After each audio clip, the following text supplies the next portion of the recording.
삼성 노트 같은 경우에는 분할 화면을 2개까지 켜실 수도 있어요. 분할 화면 누르고 분할 화면 누르고 하시면 PDF 켜놓고 노트 켜놓고 이렇게 2개를 한꺼번에 설정할 수 있으면 좀 더 편하게 사용할 수 있겠죠. 그리고 S펜에 노트 20 제스처가 있는데 뭐 저는 자주 사용하지는 않으니까 패스하겠습니다.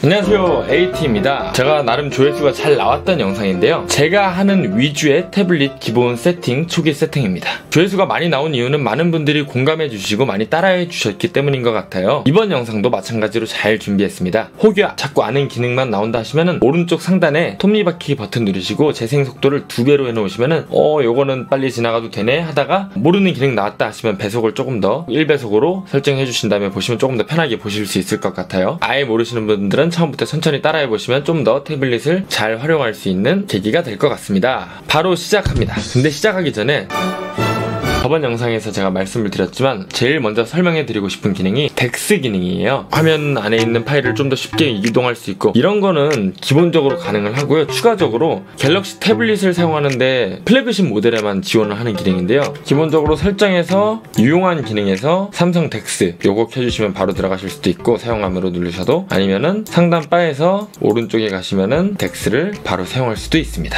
요 덱스 기능을 사용하시면 좋은 게 기본적으로 여기 있는 인터넷 페이지라든지 상태 표시줄이 있고 이렇게 어플들을 최대 19개까지 실행을 시키실 수도 있고, 마우스 포인트나 이런 것들을 검색하고 누르시는 것도 더블 클릭으로 누르시는 거고, 거의 컴퓨터 PC 환경, 윈도우랑 거의 똑같은 환경으로 사용할 수 있기 때문에 사용해 보시면은 굉장히 편합니다. 뭐 노트북이나 컴퓨터랑 따로 연결을 해서 마우스를 이동시키면서 듀얼 모니터까지 사용할 수 있다는 점, 요거를 꼭 설명을 시켜드리고 싶었고요. 그 다음 추가로 케이스는 지금 이게 현재 배송이 안 와서 키보드 케이스가 없어요. 그래서 회전 케이스를 사용하고 있는데 이렇게 돌리면은 이렇게 사용하실 수도 있고 다시 돌려서 사용할 수 있고, 이런 케이스 나쁘지 않다는 거 보여드리고 있고, 키보드는 앱코 키보드 사용 중입니다. 그 다음에 이거 이제 또 태블릿 7의 장점으로 하단 부분에 포커핀이라고 이렇게 포커핀으로 스마트 키보드를, 삼성 정품 키보드 케이스를 사용하시면은 꽤 편리하게 바로 그냥 장착만 하시면 키보드를 사용하실 수가 있어요. 이 부분에 대해서도 알고 계시면 좋을 것 같아요. 모르시는 분들이 있으니까 알려드렸고요. 자, 그럼 처음부터 덱스 모드를 끄고 다시 시작을 해보겠습니다.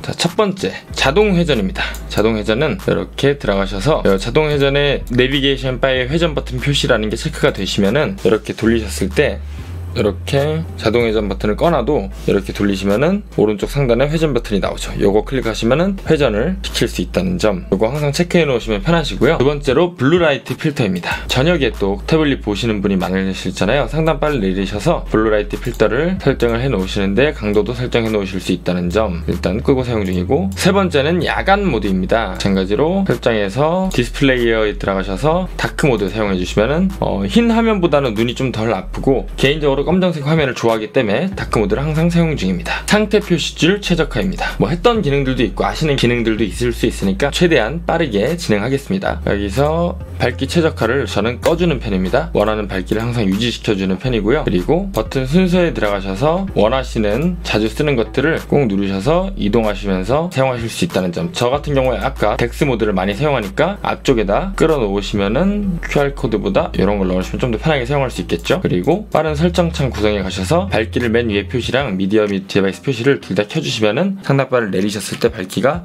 제일 위에 있기 때문에 편하게 사용하실 수가 있고요. 음악 같은 게 재생될 때 상단 알림창에 같이 표시가 돼요. 이것도 켜놓으시면 좋을 것 같고요. 설정에서 상태 표시줄에 가셔서 모든 알림을 받기를 체크해 주시고 배터리 용량 표시 이거를 체크해 주시면 배터리가 %로 체크되는 모습을 볼 수가 있습니다. 홈 화면에 들어가셔서 여기서 홈 화면 쓸어 내려 알림창 열기라는 기능을 사용하시면은 굳이 위에서 알림창을 이렇게 안 내리셔도 이렇게 알림창을 내리실 수 있다는 점도 알고 계시면 좋을 것 같고요. 이렇게 상태 표시줄을 최적화하실 수가 있고, 그 다음에 이름 변경, 제 태블릿이니까 이름을 설정해 놓으시면 좋겠죠. 태블릿 정보에 들어가셔서 편집에 저는 AT 탭 S7 이라고 설정을 해놓겠습니다. 이러면은 제 태블릿이니까 좀 더 소중하게 사용할 수 있겠죠. 홈 화면이 기본적으로 이렇게 큰 크기로 되어 있고 이렇게 원 UI 홈으로 되어 있어요. 요거를 화면 위로 스크롤 해주시고 오른쪽에 점점점을 눌러주신 다음에 홈 화면 설정에 가셔서 가장 크게 해주시면은 조금 더 여러가지 앱들을 편하게 사용하실 수가 있어요. 이렇게 사용을 해주시는데, 저는 이전 영상에서도 말씀을 드렸지만 화면 어플의 크기를 좀 작게 사용하는 걸 좋아하는 편이에요. 그래서 마이크로 런처라는 어플을 사용하시면 지금 이 어플의 크기보다 조금 더 작게 사용하실 수가 있어요. 도크라는 기능도 사용할 수 있고 마이크로 런처 이 어플인데요. 이거를 실행해 주시고 이걸 기본으로 설정해 놓으시고 마이크로 런처 설정해서 홈 화면에 들어가셔서 레이아웃 크기를 7:8 또는 더 작게도 할 수 있어요. 이런 식으로 해주시면은 이 정도 크기의 홈 화면을 사용하실 수 있다는 점도 알고 계시면 좋을 것 같습니다. 마이크로 런처 관련해서는 제가 또 영상을 탭S 6 라이트 제가 사용하는 기능 위주 소개해드린 영상이 이렇게 있어요. 이 영상을 참고해 주시면은 마이크로 런처 관련해서도 조금 더 설명드렸으니까 참고해 주시면 좋을 것 같아요. 간단하게는 다운로드 받아서 켜주신 다음에 기본 홈 화면으로 설정을 해주시고 레이아웃 크기를 7:8로만 해주시면은 이 정도 크기로 사용하실 수 있습니다.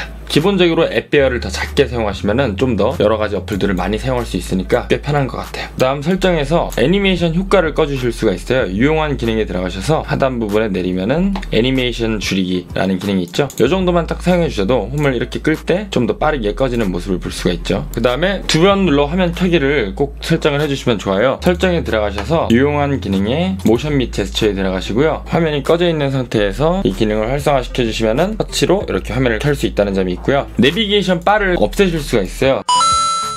내비게이션 바 요거를 이렇게 화면 제스처로 사용하시면은 이렇게 홈 버튼을 가운데 왼쪽은 뒤로 가게 왼쪽은 멀티 기능 이렇게 사용하실 수 있고 여기서 이제 조금 더 업그레이드 기능으로 저는 요거를 항상 켜놓고 사용을 하는데요. 추가로 굿락이라는 어플을 이용하면은 갤럭시 스토어에서 다운받으실 수가 있고요. 여기서 굿락이라고 영어로 쳐주시면은 이렇게 락 이렇게 나옵니다. 이 어플을 다운받으신 다음에 켜주시고 이 안에서 뭐 다 좋은데 3개만 일단 설명을 드릴게요. 일단 내비스타, 그 다음 멀티스타, 그 다음 패밀리로 넘어가셔서 원핸드 오퍼레이션 플러스 이렇게 3개를 다운로드 받아주시고요.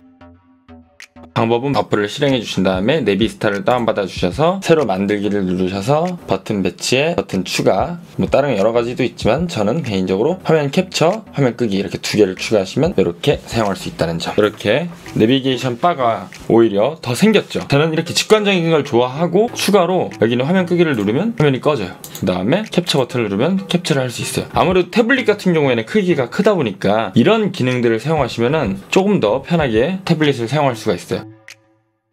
멀티스타는 이렇게 켜주시면은 태블릿에서 사용하기 굉장히 좋아요. 멀티 윈도우 앱을 켜주시면은 팝업 화면을 이 꼬투머리를 잡아서 쭉 내려주면 바로바로 팝업 화면을 만드실 수도 있고 모든 앱들을 멀티 윈도우로 사용할 수도 있고 멀티 버튼을 꾹 누르면은 바로 멀티 윈도우를 실행할 수 있는 버튼도 있고 멀티 윈도우에서 바로 이렇게 꾹 눌러서 왼쪽으로 이동하시면 팝업 화면을 만들 수 있는 그런 기능을 사용하실 수도 있습니다. 추가로 원핸드 오퍼레이션 같은 경우에는 누르셔서 이 왼쪽에 표시되는 작은 네모가 보이죠? 2개가 이렇게 각각 설정을 해주실 수 있는데 기본적으로 뭐 캡처 이런 것도 설정하실 수 있고 설정을 해놓으시면은 이렇게 끝을 잡아주시고 뒤로 가기 위로 올리시면 멀티벗 이렇게 사용하실 수 있기 때문에 태블릿 같은 경우에 크기가 크잖아요. 그래서 양쪽을 다 사용하실 수 있기 때문에 이렇게 편리하게 사용할 수 있기 때문에 추천을 해드리겠습니다. 굿락 어플에 대해서 조금 더 설명을 드리면은 추가로 괜찮은 기능들이 몇 개가 있어요. 홈업이라는 이 어플도 화면 앱 배열 같은 걸 더 많이 바꿀 수도 있고 여러가지 배경을 추가할 수 있는 그런 거라고 보시면 되고요. 알림 서비스, 멀티 윈도우 뭐 이런 것도 꼭 사용하시면 좋고 사운드 어시스턴트까지 사용해 주시면 좋습니다. S펜으로 쓸 수 있는 기능도 좀 추가로 알고 계시면 좋겠죠. S펜을 꺼내주시고 기본적으로 노트 20에 사용할 수 있는 기능들 모두 사용할 수 있는 거 알고 계시죠? 버튼 눌러서 뭐 제스처 기능이라든지 이런 거 사용할 수 있고 바로가기를 추가해서 원하는 기능을 사용하시면 좋아요. 이렇게 플로팅 버튼 눌러주시고 번역 기능 하나 추가해 주셔도 되고 번역기라는 그냥 어플도 굉장히 좋아요. 여러가지 언어를 바꾸실 수 있고 단어, 문장 바꿔주시고 그냥 이렇게 갖다 대시고 가만히 계시면은 자동으로 언어를 번역해주는 문장 전체를 이렇게 바꾸실 수도 있기 때문에 이 기능 사용해주시면 꽤 편리하게 사용하실 수 있습니다. 설정에 들어가셔서 잠금하고 지문인식을 추가하실 수 있겠죠. 탭S 7하고 7 플러스 모델은 측면 지문인식, 온스크린 지문인식 달라요. 잠금 화면에 들어가셔서 원하시는 패턴을 하나 설정해 주신 다음에 얼굴 지문인식을 설정해 주시고 각각 한 개씩 더 하실 수 있으니까 추가로 지문은 4개까지 하실 수 있으니까 여러 개를 한꺼번에 등록해 놓으시면 굉장히 인식률이 좋기 때문에 설정해 놓으시는 걸 추천해 드립니다. 빅스비 루틴에 대해서는 이렇게 링크를 걸어 놓을게요. 설정에 들어가셔서 유용한 기능 기능에 빅스비 루틴이라고 뭐 검색을 해주시면 나오는데, 원하는 시간, 원하는 설정, 원하는 장소 이런 거에 따라서 와이파이나 LTE가 자동으로 켜지고 이런 걸 설정하실 수가 있어요. 설정을 해놓으시기만 하면은 굉장히 편리하게 사용할 수 있기 때문에 추천해드리겠습니다. 분할 화면을 알고 계시면 좋겠죠. 멀티 버튼을 누르고 이렇게 분할 화면을 열 수가 있고요. 요거를 가운데 버튼을 누르면 세로가 싫다 하시면 이렇게 가로로 바꾸실 수도 있고, 다시 세로로 바꾸실 수 있고, 요 버튼을 누르시면 서로를 바꾸실 수도 있고, 그다음에 이렇게 자주 사용하는 어플이 있다고 하시면, 예를 들어 유튜브랑 삼성 노트를 분할화면 어플로 만들고 싶다 하시면 두 개를 분할화면으로 켜주신 다음에요, 이렇게 가운데 버튼을 눌러주시고 어플 추가를 누르시면 이게 추가가 됐죠. 그러면은 유튜브랑 노트를 같이 켜고 싶다면 따로따로 켜주실 필요 없이 이렇게 누르면 바로 이렇게 켜주시는 모습을 볼 수가 있습니다. 그리고 팝업 화면도 알고 계시면 좋을 거예요. 이렇게 삼성 노트 같은 경우에 팝업 화면으로 켜주시면 이렇게 상단바를 내려서 크기를 조절하실 수도 있고 팝업 화면으로 보실 수도 있고요. 삼성 노트 같은 경우에는 분할 화면을 두 개까지 켜실 수도 있어요. 분할 화면 누르고 분할 화면 누르고 하시면 PDF 켜놓고 노트 켜놓고 이렇게 두 개를 한꺼번에 설정할 수 있으면 좀 더 편하게 사용할 수 있겠죠. 그리고 S펜에 노트 20 제스처가 있는데 뭐 저는 자주 사용하지는 않으니까 패스하겠습니다.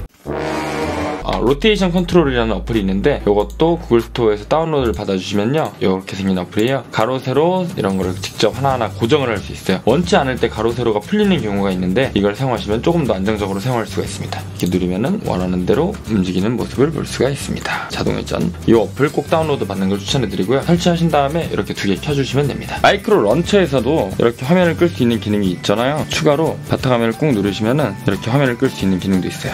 요거 같은 경우에는 마이크로 런처 설정에 들어가셔서 시스템 설정에 화면을 끄기, 두 번 눌러 켜기, 이렇게 두 기능 다 사용하시면은 옆에 있는 버튼을 찾아서 사용할 필요가 없겠죠. 이렇게 마이크로 런처 설정에 들어가셔서 제스처 기능에 들어가신 다음에 두 번 탭하기를 클릭해 주시고 화면 잠금을 선택해 주신 다음에 설정을 하시겠습니까? 라는 메뉴가 나올 거예요. 그거를 선택해 주시면은 이렇게 화면을 두 번 끌러서 끄실 수도 있고 두 번 눌러 켜실 수도 있고, 아까 해놓은 설정 모두 해놓으시면 이렇게 더 편하게 사용하실 수 있습니다. 감사합니다. 여기까지 AT였습니다. 도움이 되셨고 궁금하신 점 있으면 댓글로 남겨주시고요. 구독과 좋아요, 알림 설정 눌러주시면 감사하겠습니다. 제가 사용하는 거 위주로만 이렇게 설명을 드렸는데 도움이 되셨으면 좋겠습니다. 감사합니다. 다음 영상에서 만나요. 안녕. 제발.